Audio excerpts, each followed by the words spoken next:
Shalom. Selamat sore, salam sejahtera bagi kita semua. Haleluya. Apa kabar semua? Luar biasa. Kita baca dulu Wahyu 6 ayat 1 sampai ayat yang ke-8. Ini adalah ke-6 meterai pertama dibuka. Maka aku melihat anak domba itu membuka yang pertama dari ke-7 meterai itu, dan aku mendengar yang pertama dari keempat makhluk itu berkata dengan suara bagaikan bunyi guru, "Mari!"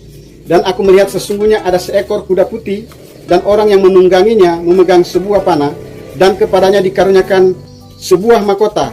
Lalu ia maju sebagai pemenang untuk merebut kemenangan.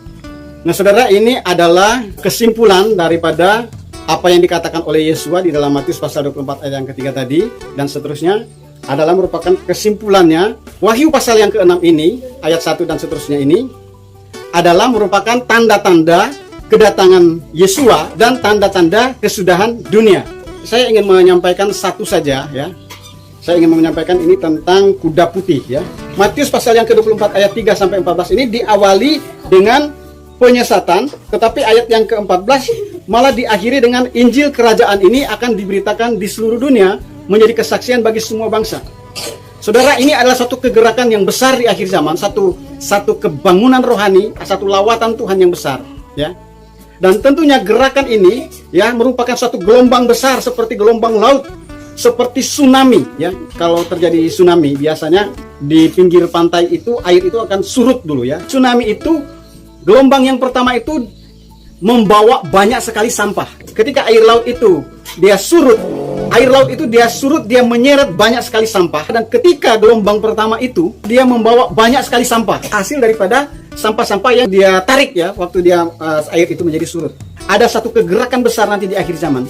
Tetapi sebelum kegerakan yang besar sekali itu akan terjadi bagi dunia ini, itu sebetulnya diawali dengan sampah-sampah itu ya. Makanya Yesus katakan bahwa akan ada penyesatan, akan ada pengajaran sesat. Nanti kita akan melihat ke depan ini akan banyak sekali pengajaran-pengajaran sekte-sekte yang banyak yang muncul di akhir zaman ini ya. Matius pasal 24 ini diawali dengan tanda-tanda itu diawali dengan penyesatan dan pengajaran sesat. Jadi gelombang pertama itu memang akan ada banyak sampah-sampah ya, akan banyak sekali pengajaran-pengajaran yang sesat. Tetapi ini adalah gerakan ya. Mari kita lihat di dalam Wahyu pasal yang ke-6. Dan aku melihat sesungguhnya ada seekor kuda putih, dan orang yang menungganginya memegang sebuah panah, dan kepadanya dikaruniakan sebuah mahkota. Lalu ia maju sebagai pemenang untuk merebut kemenangan.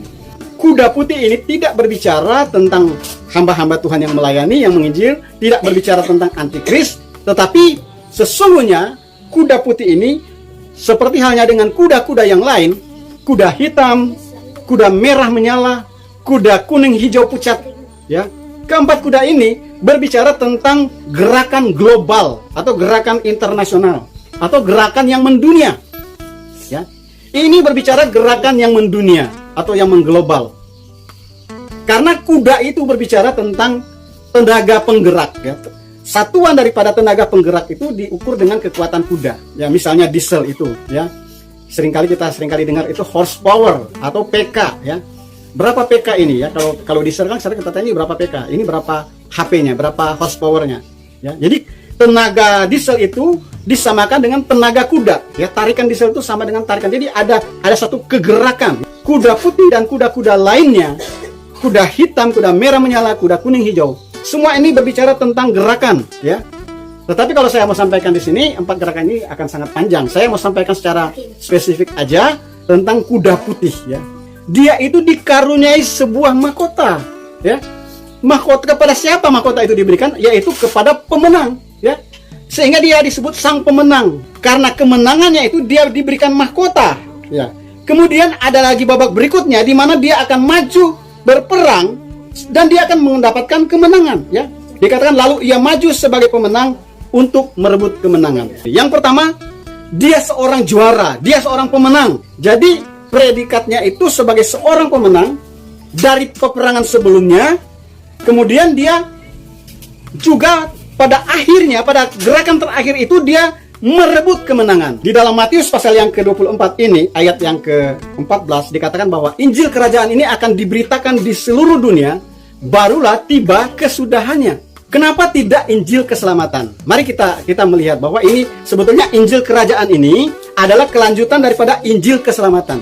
Kita melihat bahwa ketika gereja itu lahir, ya, gereja mula-mula di dalam Kisah Para Rasul itu pada abad-abad yang pertama dan seterusnya mengalami satu kemunduran, kemerosotan yang luar biasa. Dan ketika Tuhan pulihkan gereja, itu diawali dengan satu gerakan yang mendunia, ya, yaitu adalah gerakan reformasi yang dipelopori oleh Martin Luther, ya.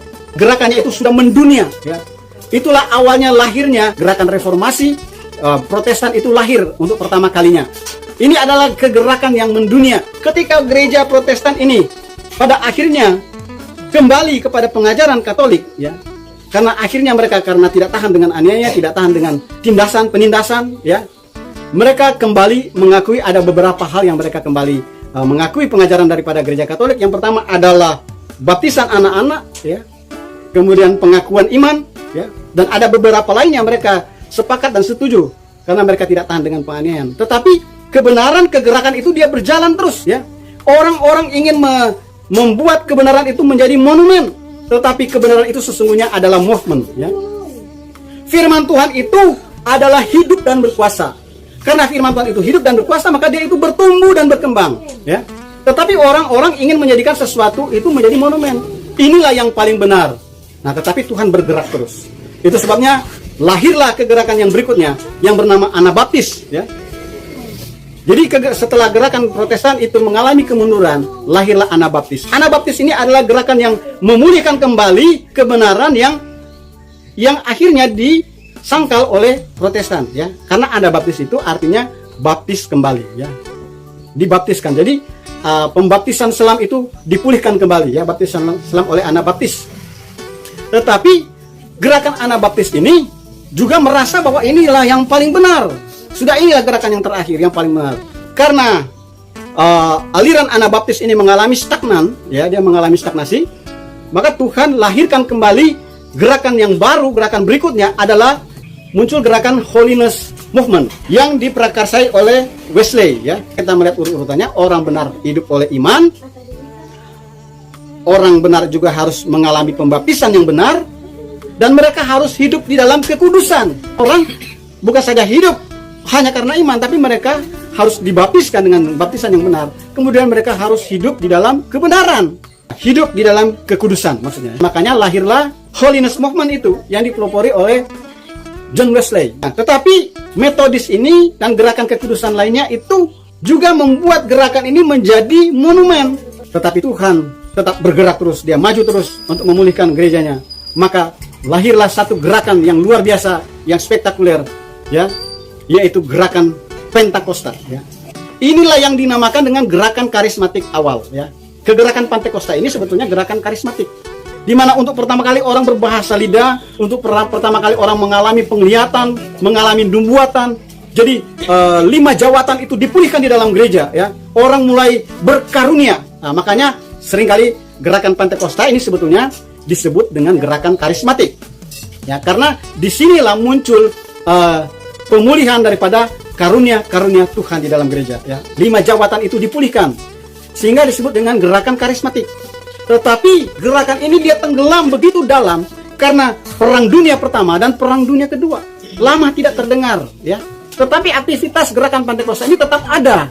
Tetapi lama kelamaan hilang kuasanya, lama kelamaan karunia-karunia itu menghilang di dalam gereja. Tidak ada lagi bahasa lidah, tidak ada lagi, jarang terdengar, bukan tidak ada lagi, tapi jarang terdengar bahasa lidah, jarang terdengar nubuatan, jarang terjadi penglihatan, karena tidak lagi kelihatan karismatiknya, sehingga seringkali orang mengenal gerakan karismatik ini sebetulnya menjadi gerakan Pantekosta atau gerakan Pentakosta, ya. Sehingga karena terjadi kelesuan yang begitu lama, ya, sampai akhirnya pada tahun 1970-an mulai muncul lagi gerakan karismatik, ya.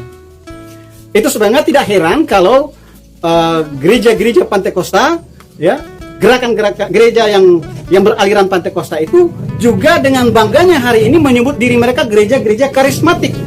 Ya, karena karisma itu mulai muncul di dalam gereja-gereja yang beraliran Pantekosta. Kalau dulu pada tahun 70-an terjadi kelusuan di seluruh gereja Pantai Kosta, ya, di mana-mana, sehingga muncul gerakan karismatik, ya, tetapi bukan di dalam gereja. Jarang sekali orang bergereja. Mereka lebih suka ibadah di rumah-rumah. Jadi waktu itu muncul banyak sekali persekutuan-persekutuan di mana-mana, khususnya di Indonesia. Ada satu kegerakan yang bertentangan dengan gereja, ya. Mereka lebih suka beribadah di rumah-rumah di mana saja.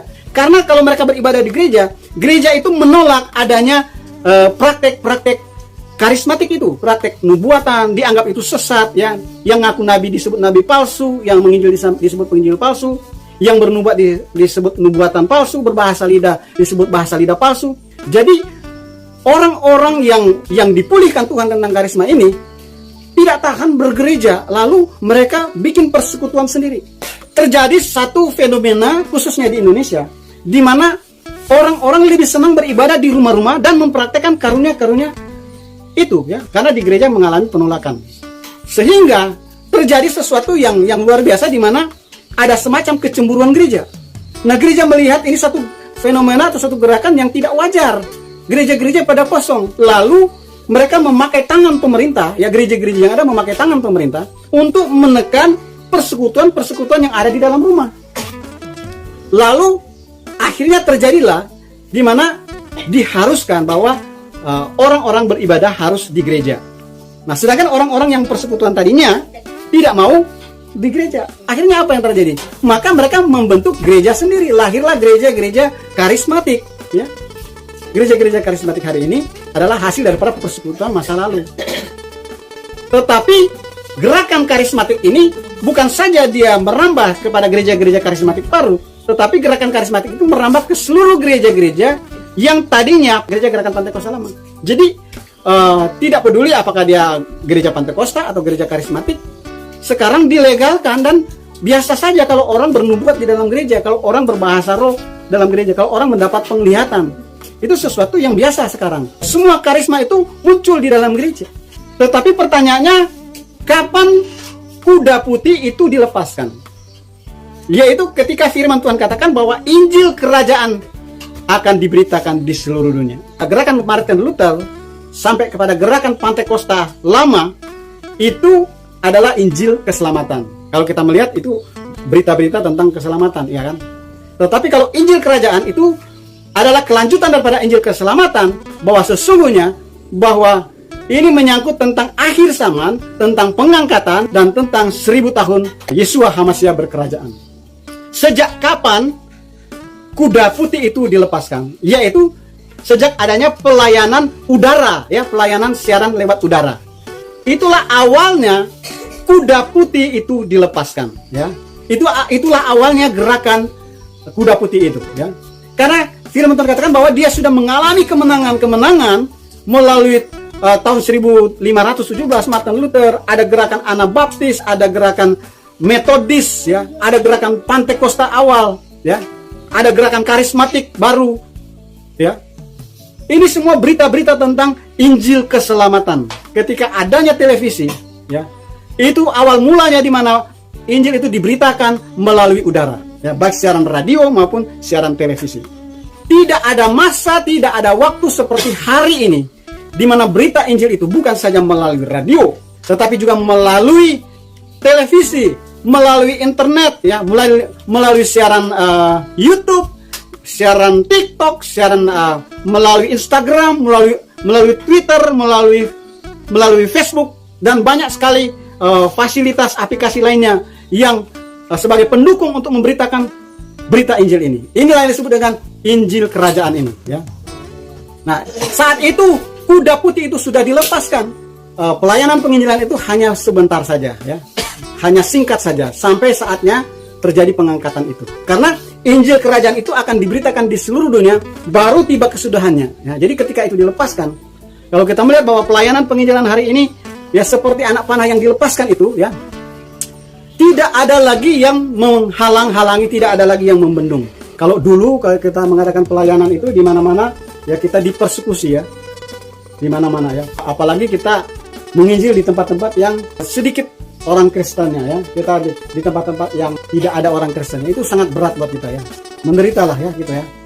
Sampai hari-hari ini pun pelayanan-pelayanan konvensional seperti itu paling banyak mendapatkan hambatan. Tetapi saudara lihat bahwa pelayanan udara ini ya, seperti anak panah yang sudah dilepaskan oleh kuda putih itu, tidak ada lagi orang yang membendung.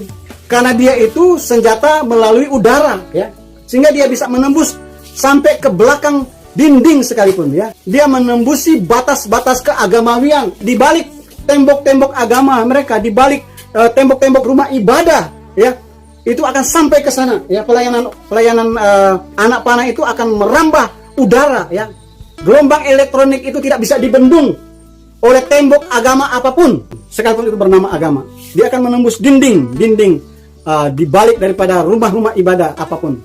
Semua orang bisa mengakses internet, semua orang bisa menonton video, semua orang bisa menonton YouTube. Bahkan sampai kita pun hari ini mungkin sudah berhenti menyampaikan firman, tetapi siaran ini akan terus menjangkau jiwa-jiwa yang terhilang di luar sana ya. Mungkin mereka sedang mengalami kesulitan hidup mereka ya. Mungkin mereka butuh keselamatan, mereka butuh juru selamat ya. Mungkin mereka butuh pertolongan. Maka Injil itu akan merambah mereka, akan menjamah mereka, akan menjamah hati mereka. Di sana di mana mereka akan menerima Yesus sebagai Tuhan dan juru selamat. Tanpa bimbingan seorang pun, Roh Kudus bisa bekerja, Roh Kudus bisa menjamah mereka di balik tembok agamawi mereka. Jadi hari-hari ini di mana orang-orang akan mengalami mujizat, orang-orang akan mengalami jamahan Tuhan. Tanpa pertolongan seorang hamba Tuhan pun, tanpa pertolongan seorang pun dia bisa dijamah Tuhan. Hanya karena dia mendengar Injil, hanya karena dia membaca Injil, hanya karena dia mendengar berita keselamatan itu, Roh Kudus bisa menjamah dia. Karena Injil itu menjadi kesaksian dalam hidupnya, bukan lagi orang-orang yang bersaksi. Kalau kita yang bersaksi, kita masuk ke tempat mereka, oh pasti kita mati syahid, kita dibunuh, dirajang ya, kita dipersekusi. Tapi kalau udara yang masuk ke dinding-dinding rumah mereka ya, ada berita-berita lewat YouTube, ada berita lewat siaran apapun, tidak ada orang yang bisa membendung itu ya, tidak ada kuasa yang bisa membendung itu. Orang-orang di kamar mereka bisa dijamah Tuhan secara langsung. Injil itu akan berkuasa dan menjadi kesaksian dimanapun Injil itu merambah setiap sudut-sudut rumah mereka. Dia harus menjadi kesaksian bagi semua bangsa. Jadi orang-orang mengalami kuasa, mengalami jamahan tidak melalui pertolongan orang, tetapi karena mereka mengalami jamahan, karena mereka dilawat oleh Injil yang menjadi kesaksian bagi mereka. Injil lah yang melawat mereka, Injil yang menjamah hati mereka, Injil lah yang menyelamatkan mereka. Karena Injil dia menjadi kesaksian bagi mereka. Dan itu terjadi hari-hari ini. Itu sebabnya jangan sampai kita menjadi orang-orang yang terkemudian. Kita tadinya orang-orang yang terdahulu, orang-orang yang terdepan, menjadi orang-orang yang terkemudian, menjadi orang-orang terkebelakang. Kita menjadi penonton, kita menjadi pasif ya. Tetapi mari kita harus bergerak di mana Tuhan bergerak ya. Kita harus ada di mana Tuhan ada. Kita harus ada di sana, kita harus berjuang bersama-sama dengan Tuhan supaya kita jangan sampai ketinggalan. Kita menjadi orang-orang yang terkemudian. Mari kita bergerak bersama-sama dengan Tuhan. Hari-hari inilah gerakan Tuhan itu ada di mana-mana. Tidak terbendung, saudara ya. Karena anak panah itu mulai dilepaskan satu persatu ke ujung dunia manapun. Inilah pelayanan kuda putih ya. Gerakan dimanapun sudah terjadi, kegerakan kuda putih mulai merambah di mana-mana. Nah, kita berdoa supaya ini akan terus bekerja sampai Yeshua HaMashiach datang pada kali yang kedua. Ketika dia datang pada kali yang kedua, dia menjemput kita. Kita sedang berada di bendangnya, kita sedang berada di ladangnya. Kita juga sedang bergerak bersama-sama dengan Injil itu bergerak. Kita jangan sampai nganggur, kita berpartisipasi. Yang perlu kita kerjakan untuk keselamatan jiwa-jiwa. Ini adalah gerakan terakhir sebelum Yeshua datang. Kiranya Yeshua HaMashiach memberkati kita semua. Shalom, shalom.